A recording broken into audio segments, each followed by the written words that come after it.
باللہ من الشیطان الرجیم بسم اللہ الرحمن الرحیم۔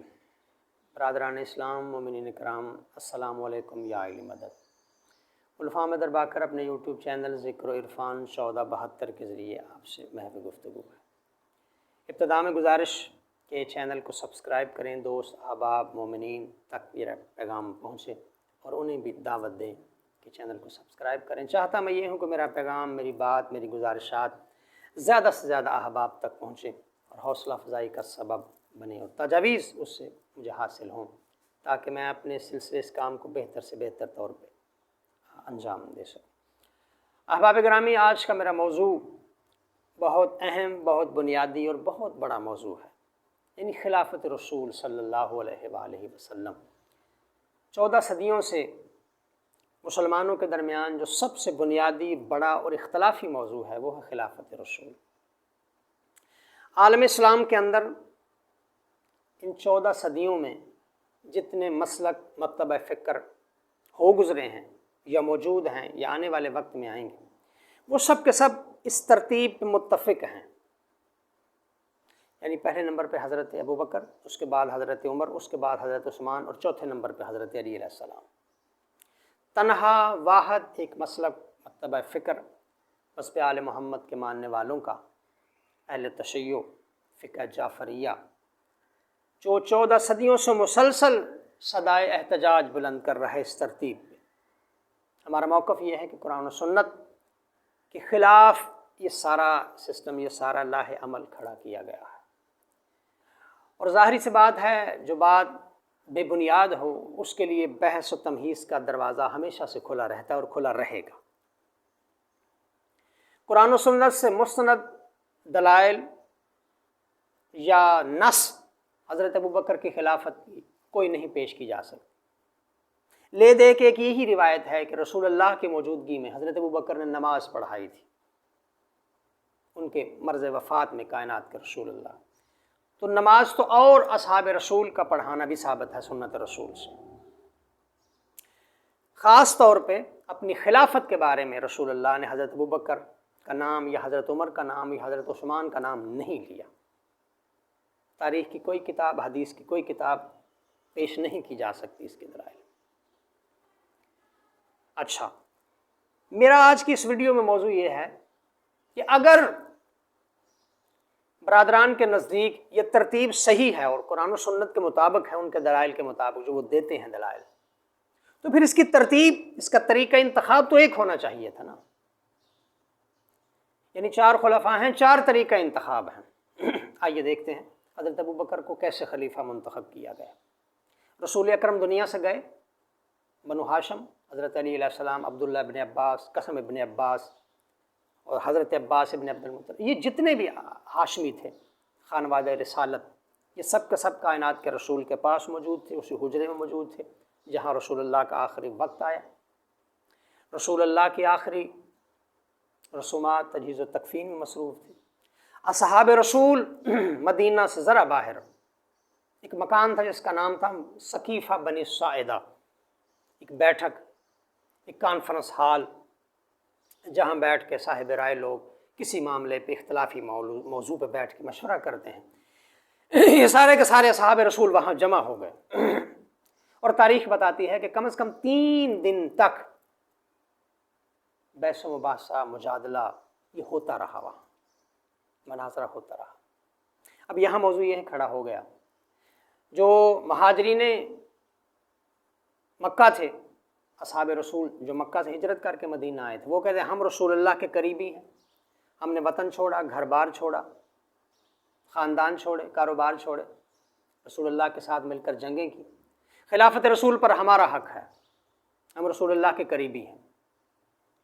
انصار مدینہ وہ کہتے تھے ہم نے بہت زیادہ قربانیاں دی، آپ کو ہم نے پناہ دی، کاروبار میں شریک کیا، آپ کو پناہ دی، مکان تک ہم نے آپ کے ساتھ تقسیم کی، عقد مواخات کیے، بھائی کو بھائی بنایا کائنات کے رسول نے، ایک انصاری کو ایک مہاجر کا بھائی بنایا، تو ہم نے بڑی قربانیاں دی، ہم نے بھی آپ کے ساتھ مل کر جنگیں کی، خلافت رسول پر ہمارا حق ہے۔ یہ بحث و مباحثہ، یہ مناظرہ یہ چلتا رہا۔ آخر کار انصار مدینہ میں سے ایک صاحب رائے نے کہا اگر نسبت رسول اور قربت رسول خلافت کا معیار ٹھہراتے ہیں آپ، تو پھر علی کہاں ہیں جو رسول اللہ کے چچا زاد بھی ہیں، داماد بھی ہیں، دست راست بھی ہیں، اور ہر مشکل میں رسول اللہ کے دائیں بائیں رہے ہیں؟ علی کہاں ہیں؟ بہرحال یہ سلسلہ چلتا رہا، جب 3 دن تک شدید بحث مباحثہ مناظرہ مجادلہ ہوتا رہا، کوئی نتیجہ نہ نکلا، تو پروگرام کے مطابق مستقبل کا خاکہ ذہن میں رکھتے ہوئے حضرت عمر رضی اللہ تعالیٰ عنہ نے کیا کیا؟ حضرت ابوبکر کا ہاتھ پکڑ کے بلند کیا اور کہا میں ان کی بیعت کرتا ہوں، سب ابوبکر کی بیعت کرو، طوعاً کرہن۔ مہاجرین نے بیعت کی، انصار میں بھی کچھ لوگوں نے بیعت کی۔ طبقات ابن سعد بہت مشہور کتاب ہے تاریخ کی، اصحاب رسول کا تذکرہ اس میں موجود ہے۔ اس میں لکھا ہے کہ حضرت ابوبکر کو جلوس کی صورت میں مدینہ میں لایا گیا، مسجد نبوی میں، بازار میں، مدینے میں جو سامنے آتا، دائیں بائیں چلنے والے جو پروٹوکول کے لوگ تھے زبردستی لوگوں کے ہاتھ پکڑ کر حضرت ابوبکر کے ہاتھ پر رکھتے، اور حضرت ابوبکر کی خلافت اس طرح سے قائم ہوئی۔ اور ایک تاریخی جملہ تاریخ کی کتابوں میں موجود ہے، اہل سنت بھائیوں نے لکھا، حضرت عمر نے کہا ابو بکر کی بیعت بغیر سوچے سمجھے جلد بازی میں ہو گئی، مگر اللہ نے اس کے فتنے، اس کے شر سے، یعنی اس عمل کے شر سے مسلمانوں کو بچائے رکھا، آئندہ ایسا نہ کرنا۔ یہ حضرت عمر کے الفاظ۔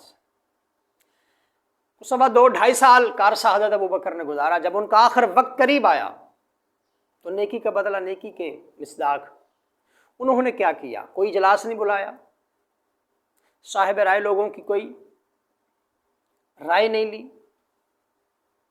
حضرت ابوبکر نے حضرت عمر کو بلایا اور انہیں نامزد کر دیا۔ اب آپ دیکھیں پہلا طریقہ کیا تھا؟ بھرے مجمع میں بحث و تمہیز ہوئی اور ایک ہاتھ پکڑ کے بلند کر دیا۔ اب جاتے ہوئے پہلے خلیفہ ایک دوسرے شخص کو، حضرت عمر کو رضی اللہ تعالیٰ ان کو نامزد کر گئے۔ وہاں طریقہ کیا؟ یہاں نامزدگی آ گئی حضرت ابوبکر کے دور میں۔ اس کے بعد حضرت عمر جب وہ خلیفہ بنے، مسلسل امیر المومنین حضرت علی علیہ الصلوۃ والسلام نے اپنے حق کے خلافت کے غصب ہونے پہ احتجاج کیا، مسجد نبوی میں، بازار میں، جہاں بیٹھے اصحاب رسول کے مجمع میں اپنی خدمات گنوائیں اور کہا یہ تم نے کیسا موقع غنیمت جانا کہ رسول اللہ کے کفن دفن کو چھوڑ کر خلافت رسول کے یہ معاملات کو استوار کرتے رہے، یہ تمہیں کیا ہو گیا؟ مسلسل احتجاج بلند کرتے رہے۔ یہ 2 طریقے ہو گئے۔ اب ابو لولو فیروز جس نے حضرت عمر کو مسجد نبوی میں زخمی کیا اور 12 14 18 لوگوں کو اور زخمی کیا خنجر کے ساتھ، تو جب شدید زخمی ہو گئے حضرت عمر، ان میں سے کچھ لوگ حضرت عمر کے ساتھ تھے وہ بھی شہید ہوئے، تو حضرت عمر کا جب آخری وقت آیا تو انہوں نے کیا کہ انہوں نے 6 افراد پہ مشتمل ایک کمیٹی بنا دی، جس میں حضرت عبد الرحمن ابن عوف، اپنے بیٹے عبداللہ ابن عمر، اور اس طرح مختلف اصحاب تھے، 6 اصحاب پر مشتمل کمیٹی بنا دی۔ اور اس کمیٹی کی ترتیب میں یہ بات ملحوظ خاطر رکھی کہ خلافت علی کی طرف نہ جائے، ان میں چن چن کر ایسے افراد کو شامل کیا گیا جو حضرت علی علیہ الصلوۃ والسلام سے ظاہر بظاہر مخالفت رکھتے تھے، عناد رکھتے تھے، اور ساتھ میں یہ بھی کہا اگر 3 ایک طرف ہو جائیں، 3 ایک طرف ہو جائیں، تو جس طرف میرا بیٹا عبداللہ ابن عمر ہو اس کی بات مانی جائے، اور جو باقی ایک طرف ہوں انہیں قتل کر دیا جائے۔ اس طرح کے سخت قوانین کے ساتھ ایک کمیٹی بنائی گئی۔ اس کمیٹی کا اجلاس ہوا، 2 امیدوار تھے، حضرت عثمان اور حضرت علی علیہ السلام۔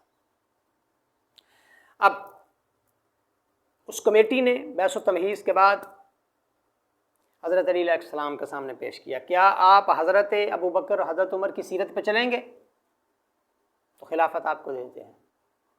ظاہر لوگوں کو پتہ تھا انکار کریں گے امیر المومنین، تو امیر المومنین نے کہا میں سنت رسول، قرآن اور سنت رسول اور اپنی رائے پہ عمل کروں گا۔ اچھا، یہی سوال حضرت عثمان کے سامنے رکھا گیا، انہوں نے فوراً کہا جی بالکل میں سیرت شیخین پہ عمل کروں گا۔ خلافت حضرت عثمان کے سپرد کر دی گئی۔ جی یہ 24 برس کا 24.5 برس کا عرصہ بنتا ہے 3 خلفاء کے دور کا۔ جان بوجھ کر امیر المومنین کو پوری منصوبہ بندی اور اہتمام کے ساتھ امیر المومنین کو حضرت علی علیہ السلام کو خلافت اور منصب حکومت سے دور رکھا گیا۔ آپ نے غور فرمایا پہلے خلیفہ کا طریقہ انتخاب کیا، دوسرے کا کیا، تیسرے کا کیا، یہ مختلف طریقہ انتخاب ہے۔ یہاں بھی حضرت علی علیہ السلام نے احتجاج کہا کہ پہلا دن نہیں کہ تم نے ہمارا حق کو غصب کیا، تم مدت سے ہی کرتے آئے ہو۔ یہ خطبہ احتجاج اس پہ دیا جو نہج البلاغہ میں امیر المومنین کا خطبہ موجود ہے۔ 24 برس کی مسلسل گوشہ نشینی ظاہر بظاہر، جب اسلام کو مسلمانوں کو مشکل پیش آئی، مشورہ دیا کائنات کے امیر نے، دل میں اناد نہیں رکھا مگر اپنے حق کے لیے مسلسل احتجاج کی صدا بلند کرتے رہے۔ 24 برس کے بعد حضرت عثمان کے قتل یا شہادت کے بعد جب اصحاب رسول اور اصحاب رسول کی اولاد نے مل کر حضرت عثمان کو مدینے میں گھراؤ کر کے تو قتل کر دیا، انہیں شہید کر دیا، تو پھر کیا ہوا؟ مدینے کے اندر عجیب و غریب قسم کا ماحول تھا، خوف و ہراس، کرفیو جیسا سما۔ یعنی حیرت انگیز معاملہ تو یہ ہے، افسوسناک واقعہ تو یہ ہے، خلیفہ رسول حضرت عثمان رضی اللہ تعالیٰ عنہ 3 دن تک ان کی لاش بازار میں پڑی رہی، کسی کو ہمت نہ ہوئی انہیں دفنانے کی۔ اس ماحول میں سارے کے سارے مدینے کے لوگ مل کر امیر المومنین کے دروازے پہ آئے۔ اب دیکھیے یہ ہے چوتھی خلافت، خلفائے راشدین میں سے یہ چوتھا نمبر ہے۔ دیکھیے گا یہاں طریقہ انتخاب کیا ہوتا ہے۔ سارے کے سارے مسلمان مل کر بجبر و اکرام مجبور ہو کر امیر المومنین کے دروازے پہ کہا کیسے آئے ہو؟ کہا یا علی مدینے کے حالات ایسے ہیں، اسلام اور مدینہ اور سارا سسٹم یہ ریاست خطرے میں ہے، کوئی ایسی شخصیت نہیں جو بلوائیوں کے سامنے، باغیوں کے سامنے، جنہوں نے مدینے پہ بظاہر قبضہ کیا ہوا ہے، ان کے سامنے کھڑے ہو جائے اور ان سے بات کریں۔ آپ مہربانی کریں اور مسند رسول، خلافت رسول کو سنبھالیں۔ تو دروازے پہ اتنا ہجوم تھا، امیر المومنین نے فرمایا میرے دروازے پہ اس قدر ہجوم تھا کہ مجھے ڈر تھا کہ میرے چھوٹے چھوٹے بچے، میرے حسنین کریمین، ان کے پاؤں کے نیچے آ کے خدا نخواستہ انہیں نقصان نہ پہنچ جائے۔ میری ردا پھٹ گئی، میری چادر پھٹ گئی لوگوں کے پاؤں کے نیچے آ کے۔ تو خیر میں نے کہا کہ یہاں اپنے گھر میں چھپ کر بیعت نہ کروں گا نہ کرواؤں گا، مسجد نبوی میں چلو، وہاں بیعت ہوگی۔ اب دیکھیے یہ طریقہ کیا ہے۔ بادشاہ امیر المومنین مسجد نبوی میں داخل ہوئے، 2 رویا قطار میں اصحاب رسول، بدر احد اور خندق لڑنے والے عظیم اصحاب رسول دونوں طرف جمع ہو گئے۔ امیر المومنین چلتے چلتے چلتے چلتے مسجد نبوی میں کائنات کے رسول کے منبر کے سامنے تشریف لائے۔ 4 زینے تھے لکڑی کے اس منبر کے۔ پہلا زینہ جو تھا وہاں حضرت ابو بکر بیٹھتے تھے، جو دوسرا زینہ اس پہ حضرت عمر، جو تیسرا تھا اس پہ حضرت عثمان بیٹھا گیا، چوتھا زینہ تھا ایک جس پہ کائنات کے رسول بیٹھتے تھے۔ اب امیر المومنین چلے منبر کی طرف، لوگوں نے ایک دوسرے کو اشارہ کیا کہ دیکھتے ہیں علی کیا، سیڑھیاں تو 4 ہی تھی، ایک پہ کائنات کے رسول، 3 پہ خلفاء بیٹھ چکے ہیں، دیکھتے ہیں علی کہاں بیٹھتے ہیں۔ تو علی علیہ السلام نے پہلے زینے پہ قدم رکھا، پھر دوسرے پہ رکھا، پھر تیسرے پہ رکھا، عین اسی جگہ کائنات کے رسول کی مسند کے وارث آ کے وہیں بیٹھے جہاں بانی شریعت بیٹھا کرتے تھے۔ تو لوگوں نے ایک دوسرے کو کونیاں ماری۔ کائنات کا امیر فرماتے ہیں میں جانتا ہوں تم کیا سوچ رہے ہو، ارے لوگو یہ تو لکڑی کا منبر ہے، میں رسول کے شانوں پہ چڑھ کے میں نے بیت اللہ میں تطہیر کرتے بت توڑے تھے، یہ تو لکڑی کا منبر ہے۔ وہاں بیٹھتے ہوئے امیر المومنین نے ایک تاریخی جملہ کہا، فرمایا بسم اللہ الرحمن الرحیم الحمدللہ علی احسانہ قد رج الحق الی مکانہ۔ حمد ہے اس اللہ کی جس نے آج حق کو حقدار تک، اصل وارث تک پہنچا دیا۔ اب کیا ہوا؟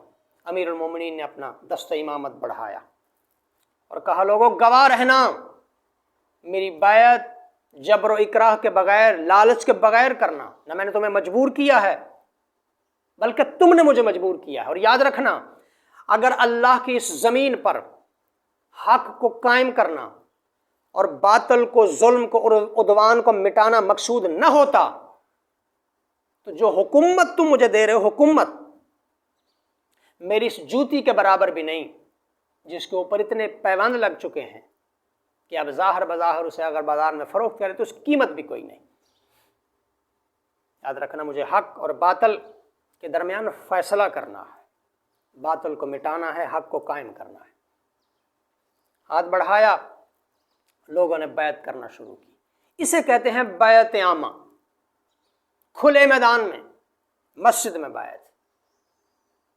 احباب، آپ نے غور کیا کہ ان چار خلفائے راشدین میں سے واحد امیر المومنین کی بیعت ہے، جس مسلمانوں نے رضا و رغبت کے ساتھ امیر المومنین علیہ الصلوۃ والسلام کی منت سماجت کر کے مسجد نبوی کے اندر کھلے ماحول میں، بغیر کوئی پروگرام بنائے، بغیر کوئی پروپیگنڈا کیے، بغیر کوئی سازشی تھیوری کے استعمال کیے ہوئے اسے بیعت کی۔ یہ ہے امیر المومنین کی بیعت۔ خلفائے راشدین میں سے یہ ترتیب میں نے آپ کے سامنے پیش کر دی۔ اب اس میں سوچنے سمجھنے والوں کے لیے بہت سی نشانیاں ہیں۔ السلام علیکم یا اہل مدد۔